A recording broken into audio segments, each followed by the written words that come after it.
Hi everyone, welcome to in this tutorial on essential Linux commands for a system administrator.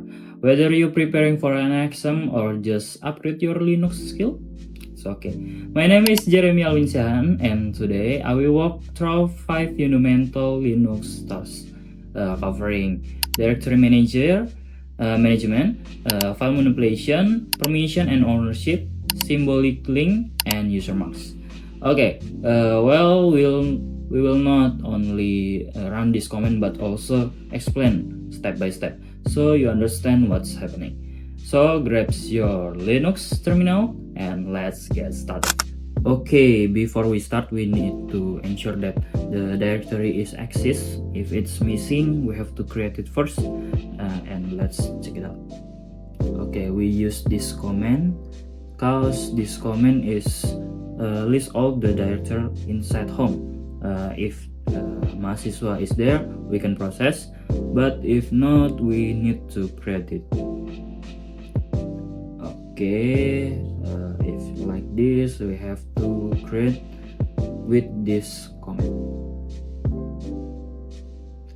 Okay, the mkdir command creates a new directory. We use sudo because creating a folder in home requires administrative privilege. Okay, after that, let's set the correct permission so that the normal user can access it. We can use this command.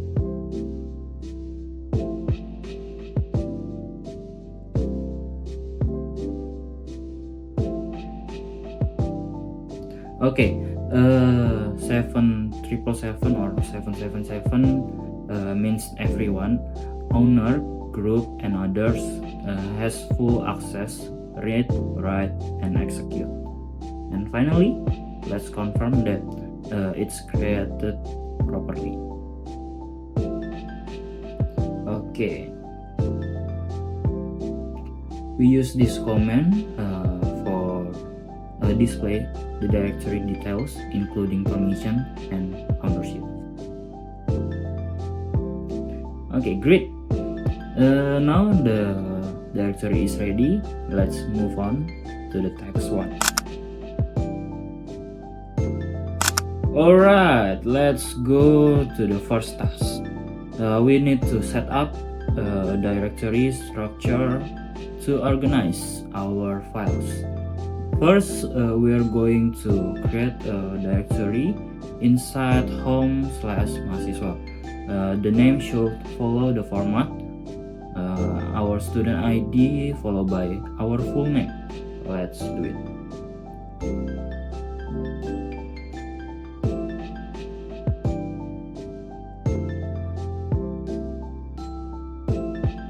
Okay, the mkdir command creates a new directory. The P option ensures that no error occurs even the parent directory doesn't exist. Done. Now add some subdirectories inside the folder. Inside the main directory, we need 3 subfolder like document for document, code for a code, and arsip for archive file.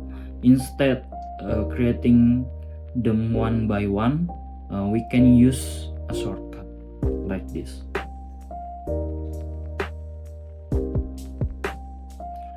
Okay, the command allow us to create a multiple directories at once. Now we can double check is everything set up correctly. We will list all the folder we just create. Okay, the ls-minr command is list all the file and directories, allowing us to verify the structure. Looks good. Now our directories is ready. Our directories are ready. Let's move on to working with files. Okay, now that we have folders, let's create and manage some files. First, we need to create a file called identitas.txt inside the document folder. This file will contain our personal detail like name, student ID, and the program. So let's do it.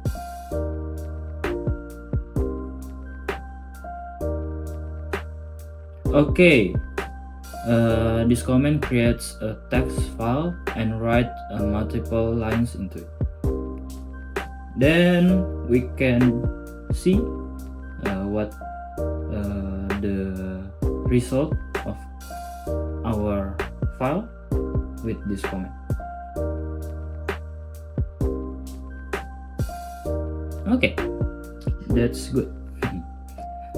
And then let's make a backup for this file and place it in the archive folder. We can use this command.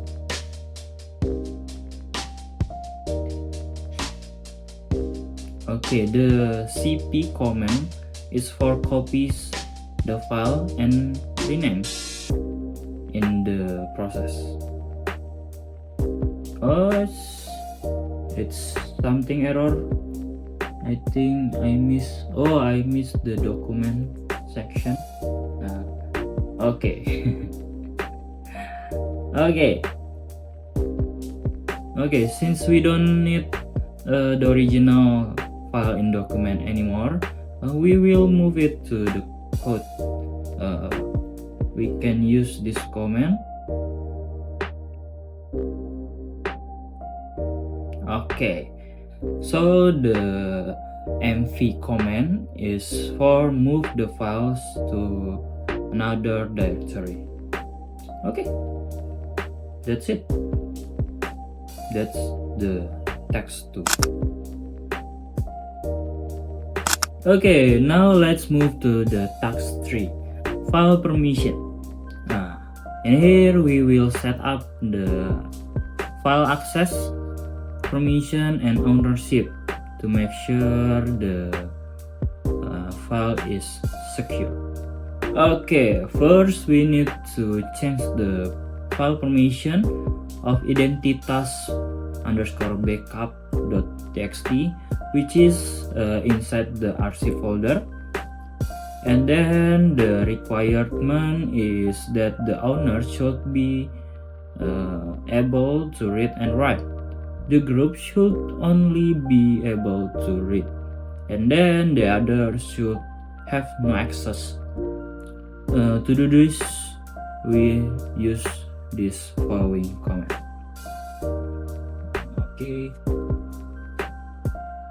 Okay, the 644 and 0 means the owner can read and write, and then the group can only read, and then the others have no access at all.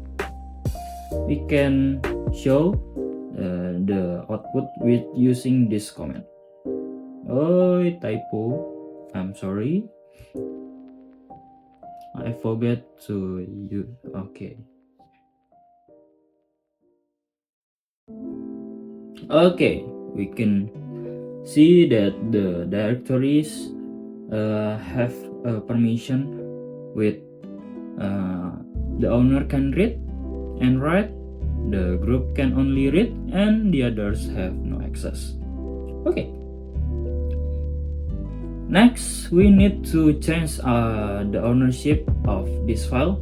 The requirement is that the file should be owned by the user root and the group staff. So to do this, we use this following command.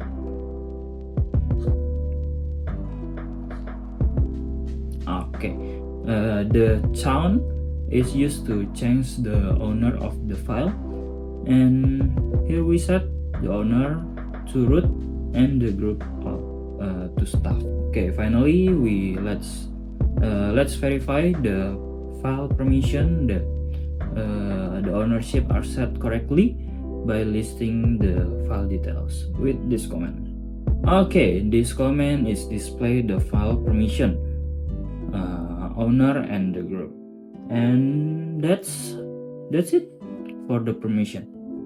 Now let's move to symbolic links. Okay, now let's talk about symbolic link. A symbolic link is like a shortcut to another file. It makes accessing the original file easier without duplicating data. Okay, first we need to create a new file called referency_nim.txt. Okay, this is the text in this file.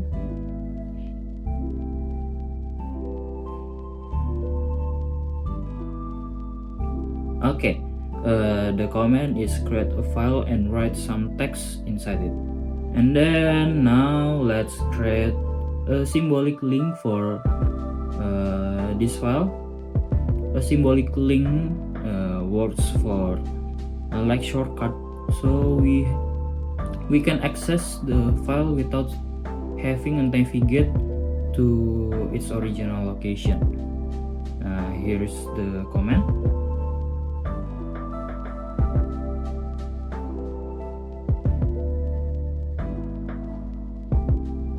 Okay, ln min s is create a symbolic link. Now if we open the shortcut _nim, it will take us to directory to the original file. Okay. To show the verification by listing the file, we can use this command. Okay, that's how we create a symbolic links like this. And if we do something change like this,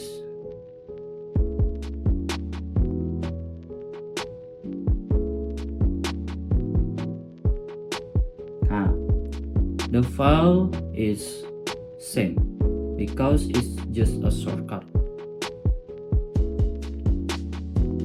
When we change the inside of this file, the reference or the shortcut is the same file, then there is no duplicate data. Okay, that's it. That's the symbolic link. Now let's move to the last task, user mask. Okay, finally let's discuss user mask or umask. This setting control the default permission for newly created files. Okay, first let's check the system default mask value. This is will show us what permission new files will have by default. We can use this command, and this command display the system current umask value.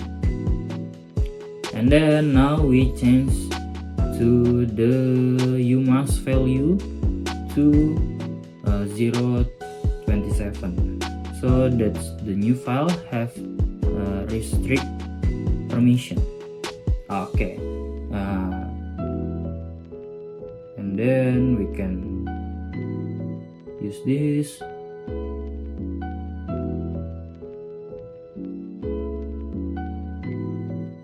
And then this one. Okay. With umask 0.27, newly created file will have the 640 640 permission or 640 permission.